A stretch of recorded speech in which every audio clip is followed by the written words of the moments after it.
Are you sitting in that place where you're feeling overwhelmed by the amount of homeschool worksheets? Or maybe the amount doesn't really bother you, but your kids continue over and over to give you grief. They might even shed some tears on most days. Could it possibly be that the unsettledness that you feel in your heart or your child's resistance be telling you something? Today's episode will unpack the answer and possibly even cause you to completely reorient your homeschool. Welcome to the Little by Little Homeschool podcast, where you can get out of survival mode, feel confident in your homeschool decisions, and gain peace in your heart and home. I know that when we plant our feet firmly in this season of life and embrace our homeschooling, motherhood, and homemaking, we will thrive. I truly believe that we can do this from a place of peace and joy, all while growing a ton of contentment. And while we're at it, Mama, let's deepen those relationships with our children and love these years we get to pour into them. If you're ready to create beauty, seek simplicity, and live intentionally, homeschool mama, then close out that lesson book, let the kids go play, and let's have an authentic conversation. You are currently sitting in an absolutely no shame zone here at the Little by Little Homeschool podcast, and I am throwing no shade at you. But how often does your child cry or even at the bare minimum offer some type of resistance? Maybe it's more than the bare minimum. Maybe it's great resistance about all of the worksheets and all of the to-dos that you put in front of them. Are you encountering that weekly, daily, maybe even every single subject?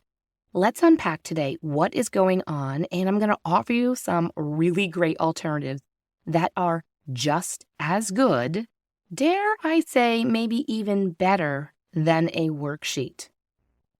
Now again, like I said, absolutely no shame zone here, and otherwise I'd be shaming myself right now, but I'm going to out myself a little bit here. When we started homeschooling, my kids were between the ages of preschool and third grade, and I totally, completely copied the school system as I knew it. That was all I was familiar with. And my poor kids, they were guinea pigs at first. But by the second year, I felt more empowered, I felt more relaxed, I felt more peace, more confidence even. And today's approach that I take to homeschooling would most likely be unrecognizable to my brand new homeschool self 13 years ago. But that's in a completely, really, really good way. And I think that you can possibly even say that about yourself. Even if you just started homeschooling a few months ago, you might say, I am in a different place than I even thought that I would be. And how cool is that? But maybe you've been doing it for a few years and you haven't seen a huge difference. Either way, you are struggling right now with all of the worksheets. You received all of the curriculum and you probably picked out some really great curriculum, or maybe you're struggling with the curriculum and you just purchased some. But I can guarantee that with pretty much everything that you ordered, of course, obviously, there are worksheets when it comes to math, but probably the history and the geography, the language arts, and reading, which is also in the language arts, maybe the poetry, maybe the composer study, maybe the art studies that you're doing, and there's a whole plethora of other subjects. Every single one of them might have come with some type of workbook.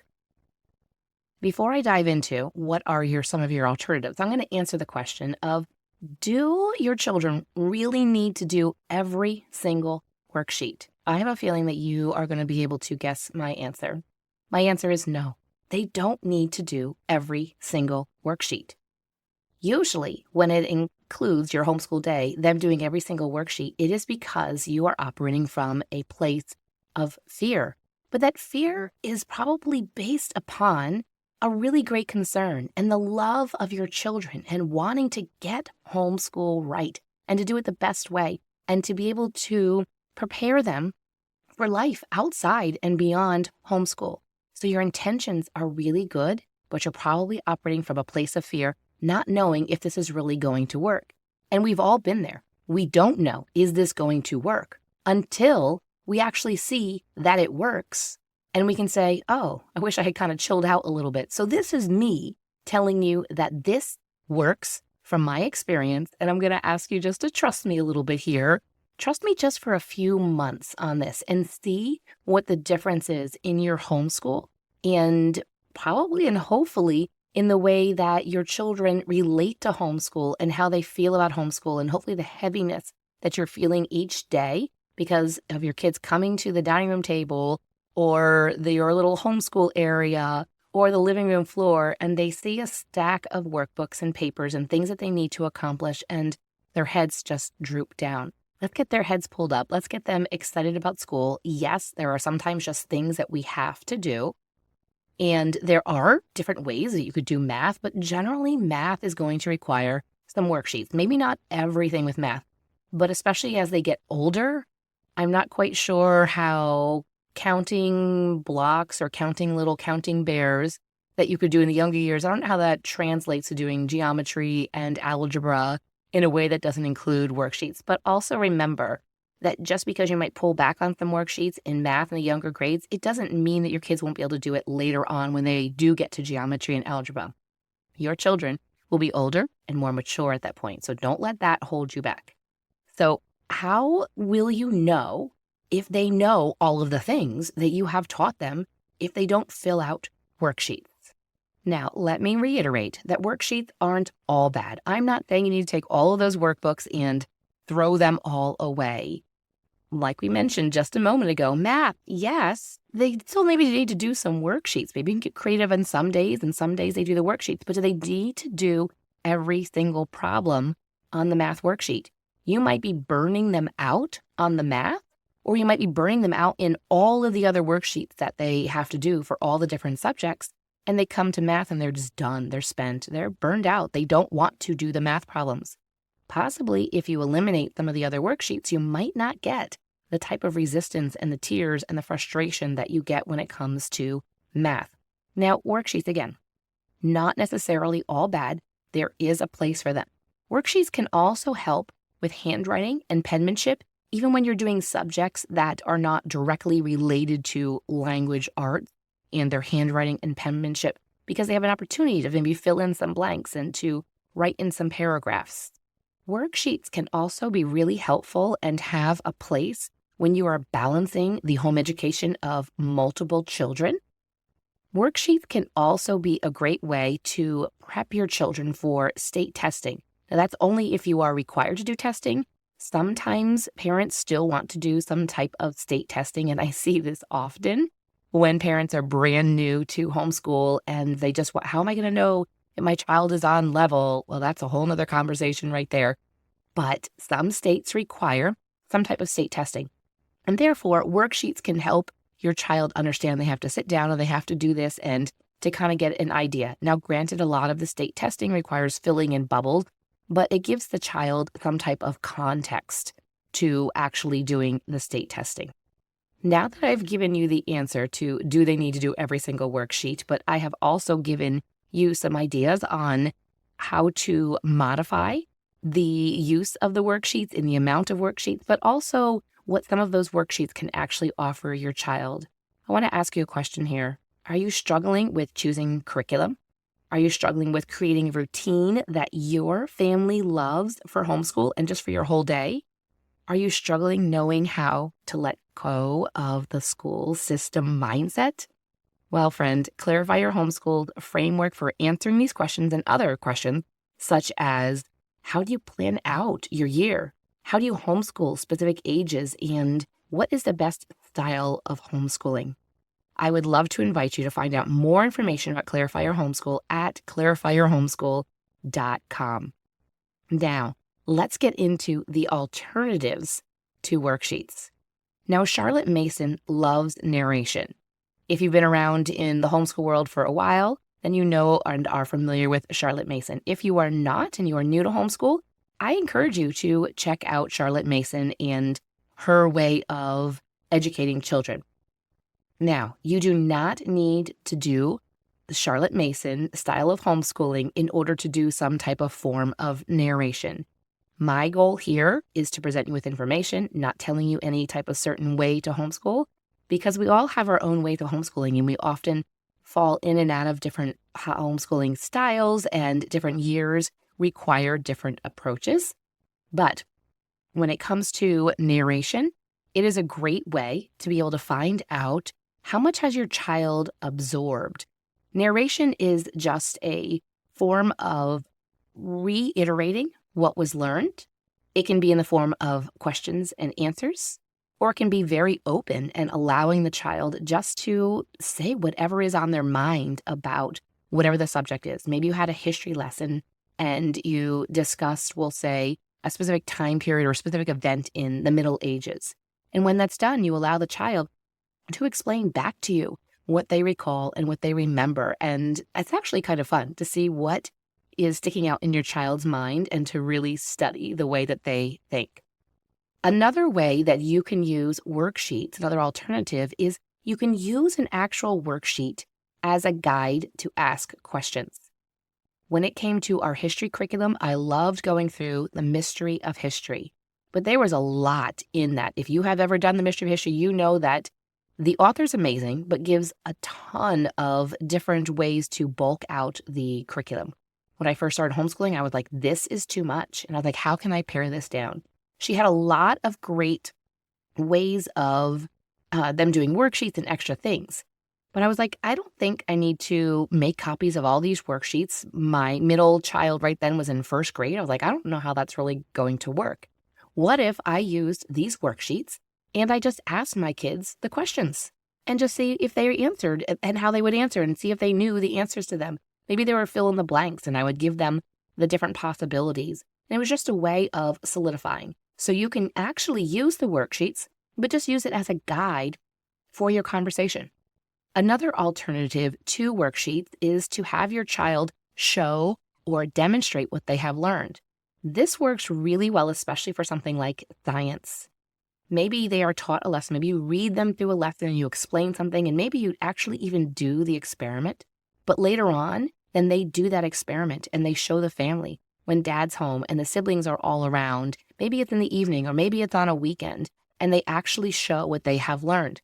Maybe it's not even a big experiment. Maybe you are just studying how things fall and they are trying to see which falls faster, a piece of paper or a rock, and they just get lots of things. And I remember my kids especially, and I know your kids too, love the different sink and float type of experiments. Well, that's a great way for you to be able to see what they have learned and they are actually applying what you read to them in a lesson or a video that they watched.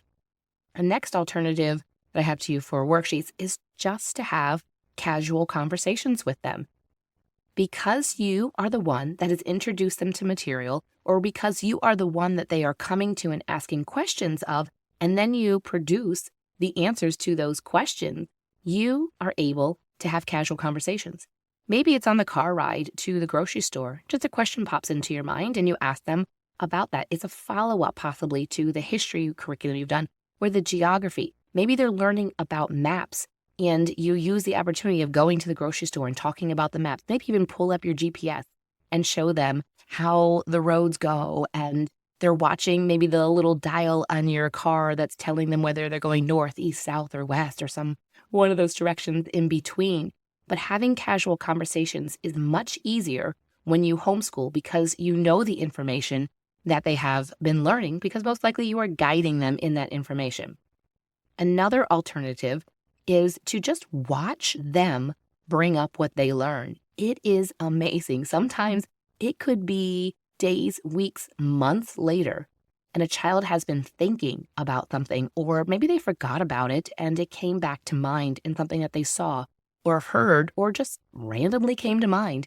And they follow up and they ask a question or they say something, "Hey, Mom, remember when we learned about the Vikings?" And you're like, wow, that was many months ago. And they're connecting it. Maybe you're watching a video and they're like, "Hey, that's like that lesson that you told us about in history that had to do with the Vikings." And they start to make those connections. Just watch and observe how their education now then applies to their real life. And let me add a disclaimer. If you are not noticing them bringing up anything that has to do with their education, maybe what they're learning in their homeschool time isn't really applicable to real life. And that might give you some pause to think about, are they bringing things up? Is there things that are making some connection? And this might take a time. especially if you are in your first year of homeschooling or first couple of years, it might take a little bit of time. But if you are consistently teaching them about different subjects or science and history, geography, and nothing is ever coming up, maybe the resources you're using are too theoretical and they're not applicable to their real life. And the last alternative to worksheets that I want to offer you is for you to observe how the new information that you are teaching them is built upon the old information. Or maybe they are struggling to make that connection, and you need to figure out how can you make that connection. And the new information built upon the old information, it could be something that's directly right after one lesson after another, especially when it comes to something like math. But maybe the connection might take months for it to form. Or maybe you might hear your child who, say, is in fifth grade, suddenly say, hey, remember a couple years ago, I remember learning about this. Because maybe when it comes to history, you're doing more of a loop when it comes to the history. And they're like, wait a minute, I remember, again, going back to the Vikings, I remember learning about the Vikings. And now you're teaching them something just a little bit more about the Vikings, and you're building upon what they learned before. But watch and observe to see if the new information is built upon the old information and if those connections are being made. If they are, you don't need a worksheet. You can just see that on your own. Now, I do want to add this at the end as we start to close up here, is that removing some of the worksheets from your homeschool is going to require you as the homeschool mom to be super invested in their education. You have to become a detective and you have to become a major problem solver. This is a key to successful homeschooling, is being able to troubleshoot and to be able to problem solve, because it is going to come up over and over and over again. Just like it does in motherhood, we hit new stages and new seasons and you're like, well, I'm potty training this child and this other one, it worked like this, but it's not working so well with this one. And so you need to troubleshoot and you need to problem solve. Same thing when it comes to their education.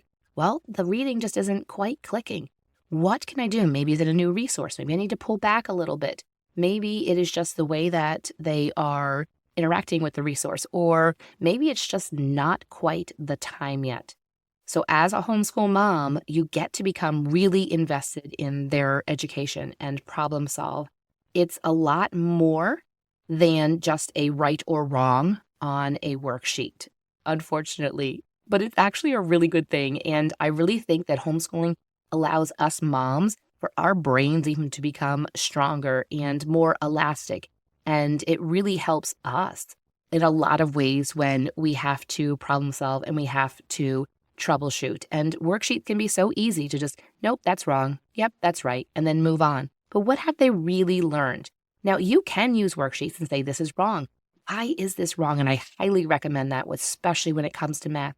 You got this problem wrong. Let's find out where it went wrong and let's go from there. And as you correct their math worksheets and you start to notice that over and over again, they're having trouble with their multiplication table, that is a really clear indication that maybe the math needs to be put on hold and you need to focus on really becoming good at the multiplication table facts. That's how worksheets really can be helpful when you start to notice patterns. But again, they are a tool. It is not a necessary and mandatory thing. I don't care what your school district tells you. I don't care what other homeschool moms say to you. You can use them. And I'm not throwing any shade at you for using them. I have used them and I still see that there is a proper place for them. But me personally, especially as my kids get older into the high school years, we can have some really great conversations instead of them just sitting there reading a section or reading a lesson and filling out a worksheet, and then they move on to the next subject. It allows me as the homeschool mom to be really connected, especially with their homeschool and their education, especially as they are older and they become more independent, which is actually what we do want.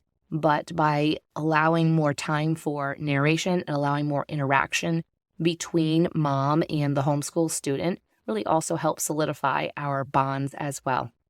So I think I answered your question today and gave you quite a few alternatives, and I'm excited that you now have a bit more information and you can make some of those changes. And maybe it's not to pull out all of the worksheets right now today. That might sound really scary. That's okay. Maybe just pick one subject that you just step back a little bit from doing the worksheets. As I mentioned earlier, if you are struggling with some of these different areas, maybe you're struggling with choosing the curriculum, or your curriculum is not going very well, or you are like, I can't get away from doing these worksheets and copying the school model in my home. I'm excited to hear from you and see you hopefully over at clarifyyourhomeschool.com. All of the information is there for you to see if it's a good fit for you. And friend, I hope that you have a really great rest of your day. If this podcast has encouraged you, the number one way you can thank me is to leave a written review on Apple Podcasts. I love to hear how this show has impacted you. So if you could hop over and do that, I'd be so grateful. While you're at it, take a screenshot of this episode and share it with your friends to encourage them. You can also find me over on Instagram at Little by Little Homeschool. Until next time, have a beautiful day, Mama.